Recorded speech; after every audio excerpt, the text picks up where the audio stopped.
What's up, guys? This is Mark from ApplyGodsWord.com, a place where we apply the Bible to real life, try to love God, love people, and try to glorify Him in everything we do. So if you enjoy this video and you enjoy the content that we're talking about here, definitely hit the subscribe button. We're brand new on YouTube, so I'd love to keep in touch. But today we're talking directly to the guys, and we're talking about dating. So we're going to talk about 6 pointers for Christian guys who are in the dating scene.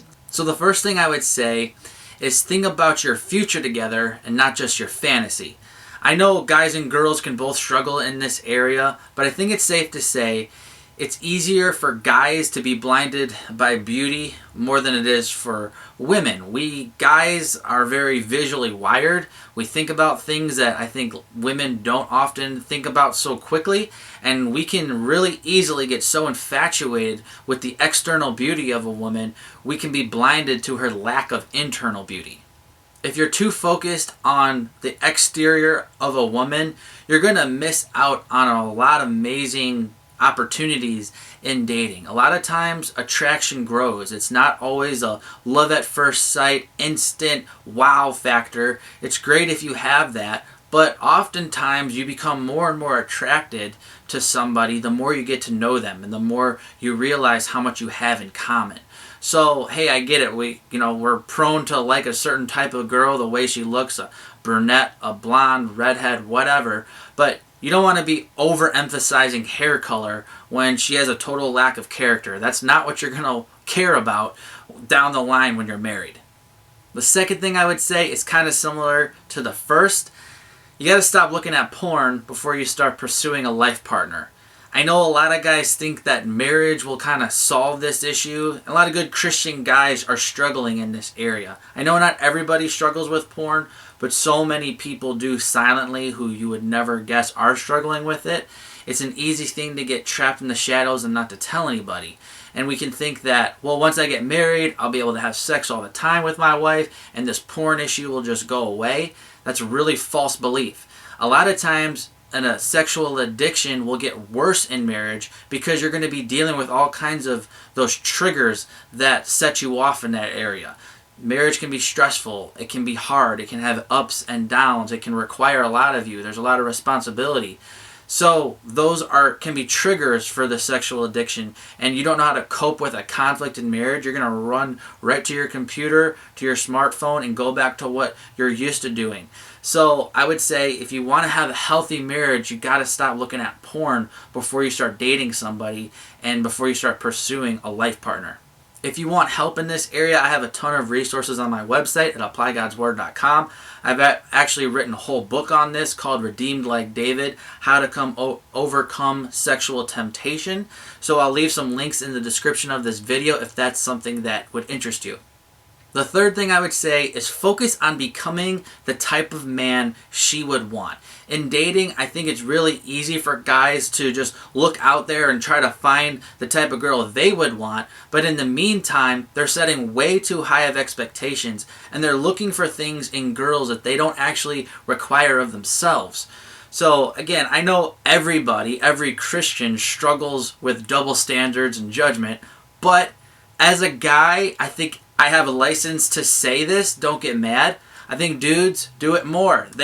We have double standards more than girls in general. So I would say that whatever you require of a girl, you should require of yourself. If you're looking for somebody who takes care of their body, are you taking care of your body? If you're someone who's looking for a Christian girl who reads their Bible every day, who prays, who's in the Word, who's a really strong Christian, are those things that you're doing on a daily basis? Whatever it is that you want in her, that type of girl who's putting in that type of effort into her walk with God and into herself is going to want that in another guy. So if you're like looking at these girls who just seem so great, they're not going to look at you the same way if you're not putting in that work for yourself as well. The fourth thing I would say is don't turn her purity into your sacred cow. I have a lot of issues with the American church and their views on women's purity.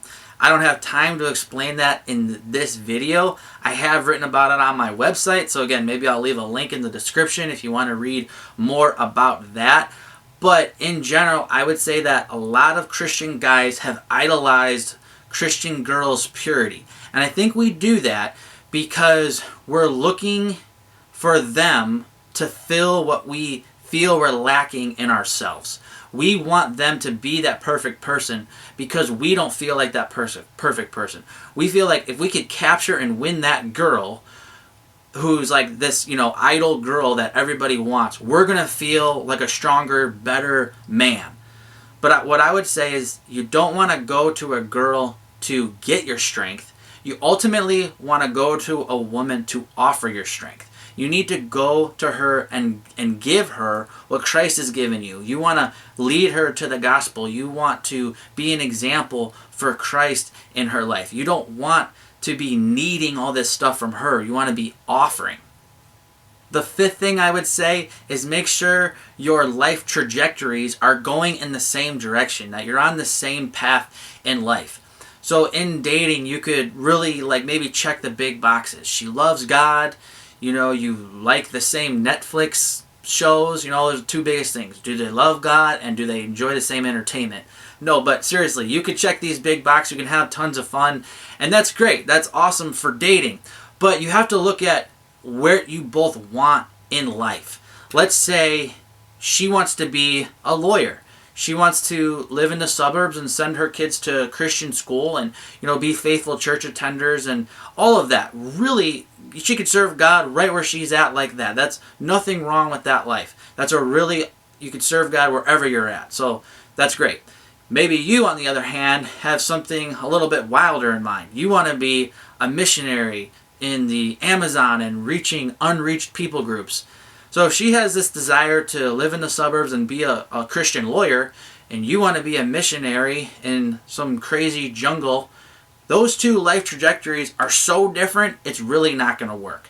So in marriage, you definitely have to compromise. You definitely have to, give up some desire for the desires of your spouse. Of course, that's always going to be there. But if you have to compromise so much and bend so much and sacrifice so much, it's probably going to cause a lot of conflict and bitterness, and it's really not going to work. So I would say in dating, look for someone who's headed in the same life trajectory as you. The last thing I would say is look for a woman who respects you, not a woman who's idolizing you or worshiping you.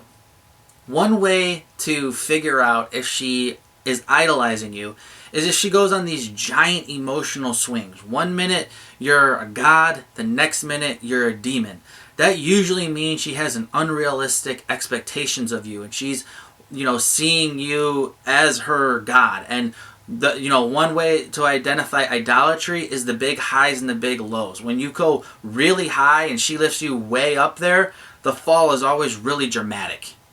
So you don't need a wife who's worshiping you. You need a wife who respects you, because she's going to need to tell you hard things. If she's so tied to you being happy with her, she's not going to be honest when she needs to be honest. You're going to be living in your own world, and the person who should be telling you the truth isn't going to be, because she is too afraid that you're going to be mad at her because she's worshiping you. So you need a woman, a strong woman, who respects you. She's not trying to lead you around and treat you like a little boy, but she also has respect for herself and respects you and can say the hard things and do the hard things that will be required in marriage. If she thinks you're a god, she's going to get really mad at you when she realizes you're a human.